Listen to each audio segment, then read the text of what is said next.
This actually happened to me. A real incident that turned my world upside down and then eventually righted it with a vengeance. The email hit my inbox like a digital ice pick, splitting open the illusion of my carefully constructed professional life. It was 3:47 a.m., and the subject line read, Urgent, Client Outreach Initiative, Revised Strategy. My business partner, Veronica Thorne, had sent it. Her name, once synonymous with trust and shared ambition, now felt like a curse. I scrolled down, my breath catching in my throat as I saw it. A meticulously compiled list of our top-tier clients, their contact information, project histories, and even their personal preferences. Every single piece of proprietary data we had painstakingly built over 5 years. But this wasn't an internal memo. This was a mass email, sent not from our secure company server, but from Veronica's personal Gmail account, addressed to a list of her newly formed shell company's prospective leads, disguised as an urgent revision. She hadn't merely copied our client list. She was actively poaching them right under my nose, using the very intel we'd sworn to protect. The betrayal was so brazen, so audacious, that for a moment I actually laughed. A hollow, disbelieving sound that echoed in the silent pre-dawn hours of my San Francisco apartment.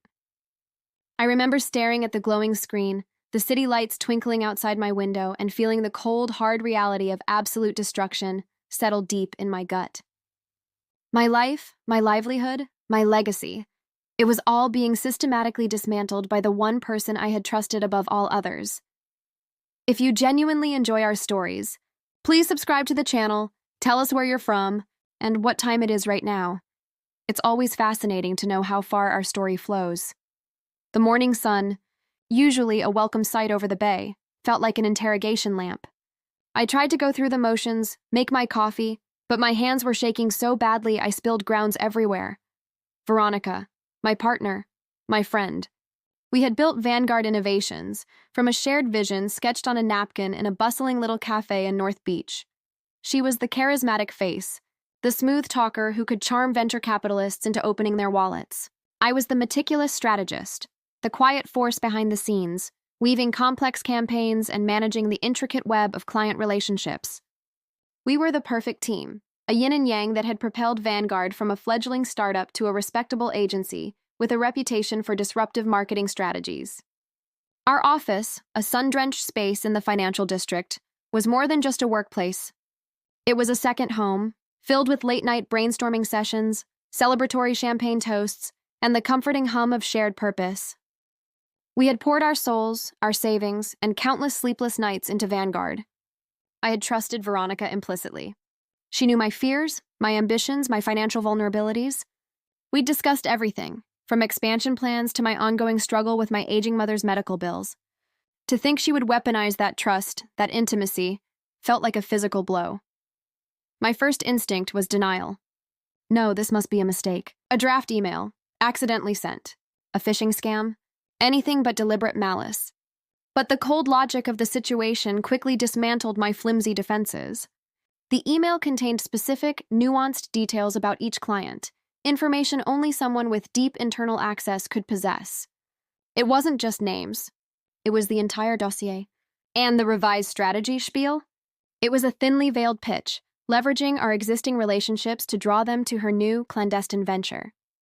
I remembered a vague conversation a few weeks prior, Veronica mentioning a side project she was exploring, something about diversifying our portfolio.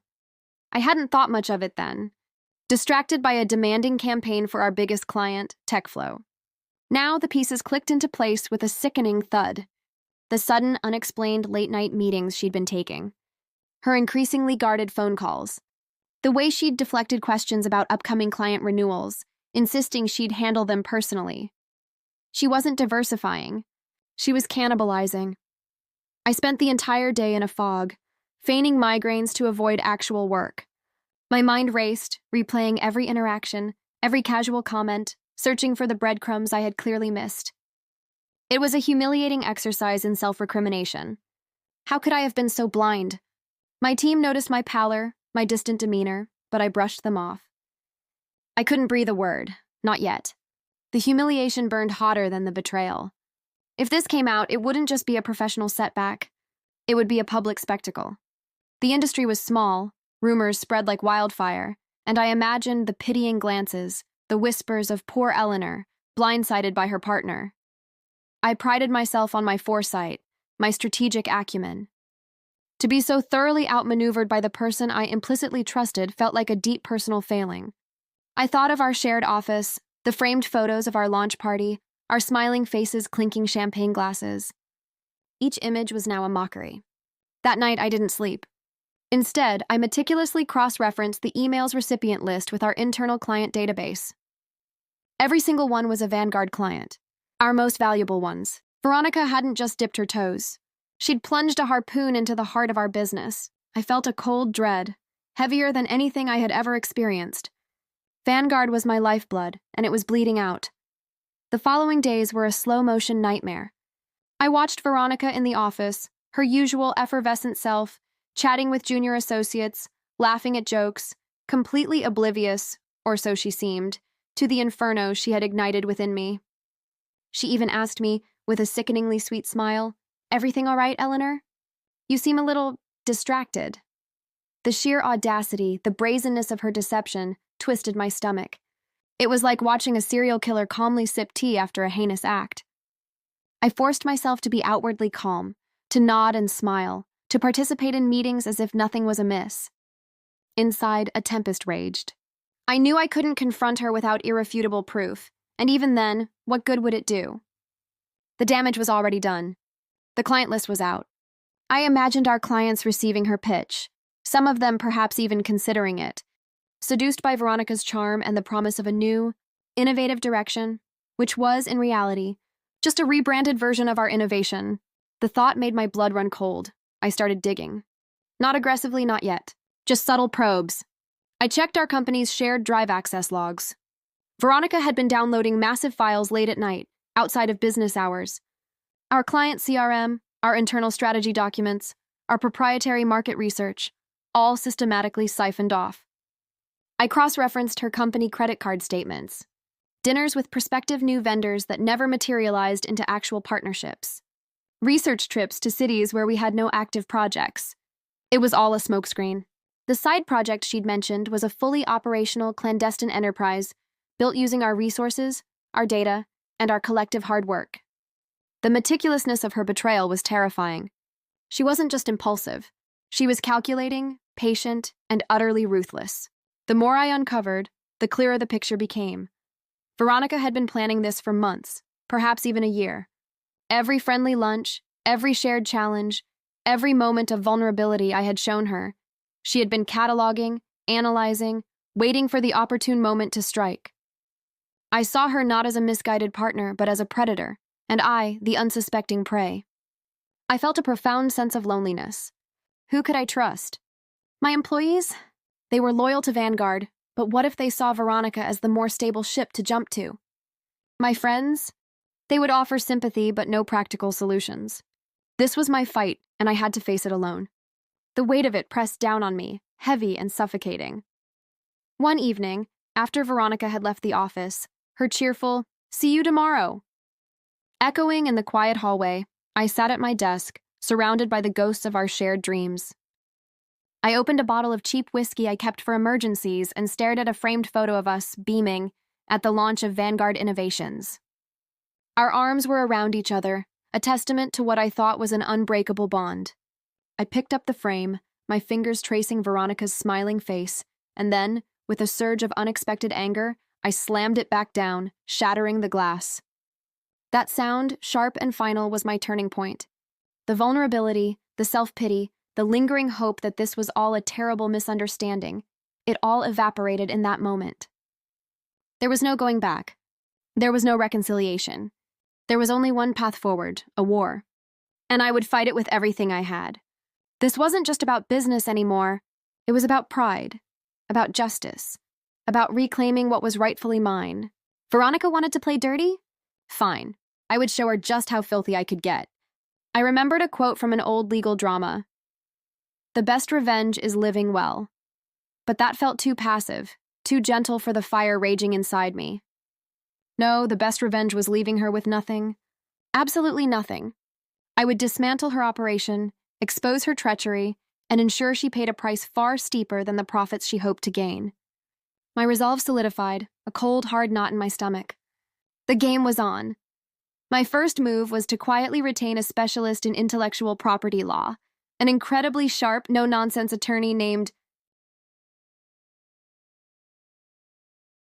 Marcus Thorne, no relation to Veronica, thankfully. I scheduled our initial consultation off-site, in a discreet cafe in the Mission District, far from any prying eyes or ears. I laid out my case, presenting him with the damning email, the access logs, and the credit card statements. Marcus listened intently, his expression unreadable, occasionally scribbling notes on a legal pad.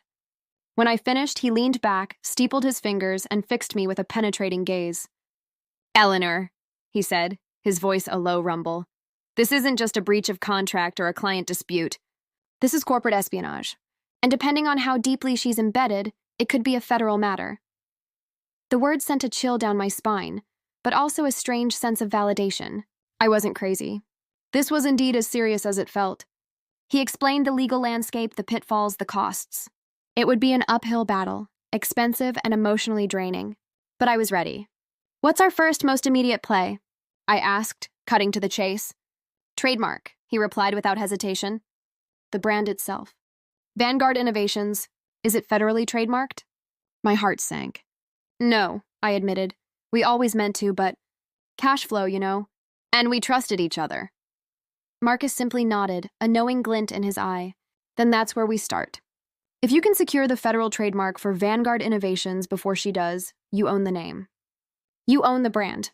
And then, anything she tries to do with it, any client she tries to lure using its goodwill, becomes a clear infringement." It was a brilliant, elegant solution, a legal maneuver that could potentially cripple her nascent operation before it even truly took flight. The race was on.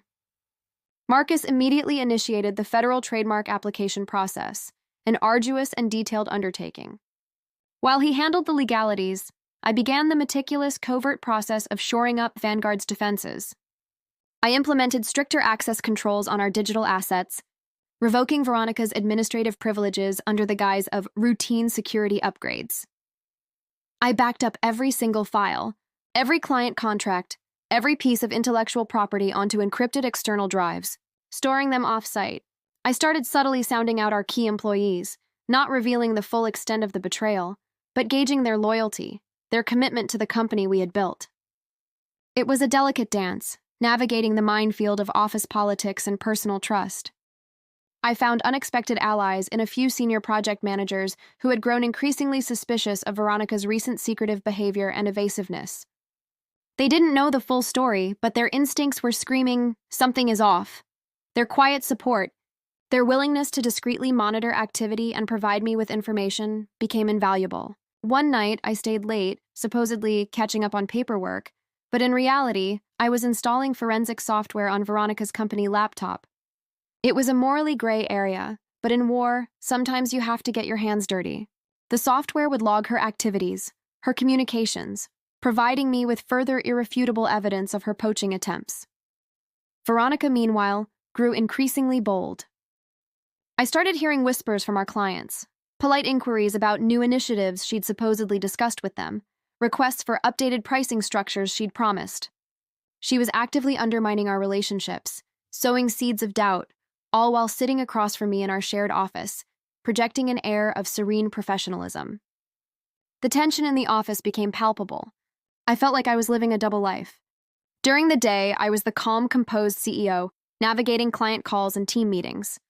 By night, I was a relentless investigator, poring over data, strategizing with Marcus, and meticulously building my case. The stress was immense. I barely slept, often catching only a few hours of fitful rest before the first rays of dawn pierced through my blinds. My diet consisted primarily of coffee and whatever emergency snacks I could find. But with each piece of evidence I uncovered, with each step forward in the trademark application, a surge of grim satisfaction coursed through me. I wasn't just reacting, I was acting. I was fighting back. A few weeks later, the trademark application for Vanguard Innovations officially cleared. Marcus called me, his voice radiating quiet triumph. "It's done, Eleanor. Congratulations. You now officially own the brand." The news felt like a shot of adrenaline directly to my heart. It was a massive win, a legal weapon I could now wield. The timing couldn't have been more perfect. Veronica had just started openly promoting her new venture, Apex Strategies, on LinkedIn, albeit subtly, using vague language about innovative approaches and client-centric solutions. But crucially, she was still using the implicit goodwill of Vanguard in her covert pitches to our shared clients. She was trading on our reputation, our years of hard work, under the assumption that the brand itself was an unowned commodity. She was wrong, and I was about to make her pay dearly for that assumption. I remember looking at her across the office the next day, her head bent over her laptop, a slight smirk playing on her lips as she tapped away. She thought she was so clever, so untouchable. She had no idea the legal noose was tightening around her neck. My resolve hardened further. This wasn't just about winning. It was about ensuring her downfall was public, undeniable, and utterly humiliating. The confrontation, when it finally came, wasn't a shouting match in the office. It was far more precise, far more surgical. I waited until I had all my ducks in a row. The federal trademark certificate, irrefutable evidence from the forensic software of her client poaching and data theft, and a fully prepared legal cease and desist order drafted by Marcus. I scheduled a board meeting with Veronica, ostensibly to discuss quarterly projections. She walked in, her usual confident swagger, a stack of glossy reports under her arm. She probably thought she was about to dazzle me with her fabricated progress on new leads for Vanguard or some other transparent lie. She took her seat across from me at our large conference table, bathed in the soft morning light. "Eleanor," she began, a practiced smile on her face, "I've been working on some exciting new strategies that I think will really boost Q3. I cut her off, my voice calm, almost detached. "Veronica, we both know why you're here. We're not discussing Q3 projections. We're discussing your side project." Her smile faltered, replaced by a flicker of confusion, then annoyance. "I don't know what you're talking about, Eleanor. I'm fully committed to Vanguard." I pushed a thick folder across the table. Inside were printouts of her personal emails, her LinkedIn messages, screenshots of her unauthorized data downloads, and the client outreach email that had started it all. Her eyes widened as she scanned the documents, her face slowly draining of color. This is an invasion of privacy," she stammered, her voice losing its usual polish. "These are fabricated." I leaned forward, my gaze unwavering. "Are they, Veronica? Because the timestamps, the IP addresses, the content itself, it all points to you. And that email, the one you sent to our entire client list, using your personal account, pitching Apex strategies and promising innovative approaches that sound suspiciously like our proprietary methods? That wasn't fabricated. That was a direct hit. Then I pushed the second, thinner folder across the table. It contained the federal trademark certificate for Vanguard Innovations, along with the cease and desist order. As of 2 weeks ago, Veronica, I am the sole owner of the Vanguard Innovations brand. Federally trademarked. That means any attempt you make to leverage our name, our goodwill, or our established client relationships is now a direct infringement. This cease and desist order demands you immediately cease all operations using anything remotely connected to Vanguard, including but not limited to targeting our clients, using our data, or implying any affiliation with our brand. She picked up the certificate, her fingers trembling slightly. Her eyes darted from the official seal to my face, then back to the document. The smugness was gone, replaced by a raw, unvarnished fear. You can't do this," she whispered, her voice barely audible. "We built this together." "We did," I agreed, my voice devoid of emotion. "And you chose to burn it down. You chose to betray that trust, to steal our intellectual property, and to attempt to gut our client base. You left me with no choice." The weight of my words seemed to crush her. She slumped back in her chair, all her carefully constructed composure crumbling. "What do you want?" she asked, her voice hoarse. "What do you want to avoid a lawsuit?" "I don't want to avoid a lawsuit, Veronica," I said, a cold certainty in my tone. "I'm already suing you for breach of fiduciary duty, intellectual property theft, and unfair competition. This," I gestured to the folders, "is just the beginning. The choice you have is whether this becomes a public, drawn-out legal battle that will ruin your career and reputation, or if you sign this agreement." I then presented her with a non-disclosure and non-compete agreement, drafted by Marcus, that was brutally effective. It stipulated that she would immediately resign from Vanguard Innovations, relinquish all claims to the company, and agree never to work in a competing industry or solicit any of our current or past clients for a period of 10 years. It also included a substantial financial penalty for any breach. The terms were draconian, designed to strip her of any future leverage and to make an example of her. She stared at the document, her eyes wide with disbelief, then with fury. This is outrageous. You want me to give up everything? For 10 years? You already gave up everything when you sent that email, Veronica, I countered, my voice steady. And you didn't just give up your share. You tried to take mine too. This is the price of that arrogance. We sat in silence for a long moment, the only sound the soft hum of the office air conditioning. I watched her, observing the kaleidoscope of emotions playing across her face: disbelief, anger, panic, and finally, a grudging, bitter acceptance. She knew she was cornered. She knew I had her dead to rights. Her legal options were practically non-existent. Fighting me would mean publicly admitting to corporate espionage, opening herself up to not only a civil lawsuit, but potentially criminal charges. Her career would be irrevocably destroyed.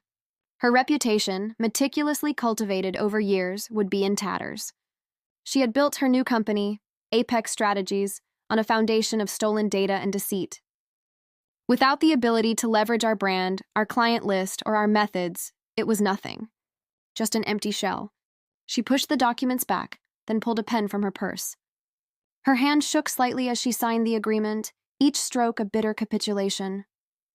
She didn't look at me, her gaze fixed on the paper as if avoiding my eyes could somehow lessen the sting of her defeat. When she was done, she pushed the signed documents back across the table. "You win, Eleanor," she said, her voice barely a whisper, laced with venom. "But don't think this is over. You'll regret this." I simply smiled, a thin, cold smile that didn't reach my eyes. "No, Veronica. You'll regret it. This is over for you." She stood up, gathered her minimal personal belongings from her office, a small plant, a framed photo of her dog, and walked out without another word. Her head held high, but her shoulders slumped. The silence she left behind was deafening, yet incredibly liberating. It was done. The immediate threat was neutralized. But the war wasn't entirely over. The fallout was still considerable. I spent the next few months meticulously rebuilding Vanguard Innovations. Our clients, initially confused by Veronica's cryptic outreach, were eventually brought into the loop, albeit carefully, with a narrative emphasizing a restructuring of leadership and a renewed commitment to ethical business practices. The forensic evidence I had gathered proved invaluable in reassuring them that their data was now secure and that Vanguard was moving forward with integrity. Some clients were understandably hesitant, but many, particularly those who valued long-term relationships and transparency, stayed. We even gained a few new ones who were impressed by our candidness and the decisive way I had handled the crisis. I brought in new talent, fresh faces with fresh ideas, people who shared my vision for an agency built on trust and innovation, not deceit. The atmosphere in the office, initially tense and uncertain, slowly began to lighten. The shadow of Veronica's betrayal receded, replaced by a renewed sense of purpose and a collaborative spirit. I worked harder than ever, often staying late, but this time the exhaustion was accompanied by a deep sense of accomplishment, not dread. I was not just surviving. I was thriving. I had taken a company on the brink of collapse and pulled it back from the abyss, stronger and more resilient than before. My reputation, far from being tarnished, was enhanced. I was seen as someone who stood up for what was right, who fought fiercely for her business, and who upheld ethical standards even in the face of grave betrayal. Veronica, on the other hand, vanished from the industry. Apex Strategies never materialized into anything substantial. Without the stolen client list, without the goodwill of Vanguard's brand, and with the shadow of potential lawsuits hanging over her, her attempts to launch a new venture quickly fizzled. The non-compete agreement ensured that any attempt to resurface in the same market would be met with immediate legal action. She became a cautionary tale, a ghost in the industry, whispered about in hushed tones as a warning against corporate treachery. Years later, I still occasionally catch glimpses of her online, a LinkedIn profile for a small, nondescript consulting firm in a different state, far from the bustling world of San Francisco's tech and marketing scene. A faded shadow of her former ambition, her brilliance dulled by her own hubris. I sometimes wonder if she ever thinks about what she lost, about the thriving, ethical business we could have continued to build together. I certainly do. Not with regret, but with a quiet understanding of the fragility of trust and the fierce power of one's own resolve. The lesson burned deep, etched into the very core of my entrepreneurial spirit. You can rebuild a company, you can win a legal battle, but some scars, like the one left by a partner's betrayal, linger, a chilling reminder of the cost of unchecked ambition. The end.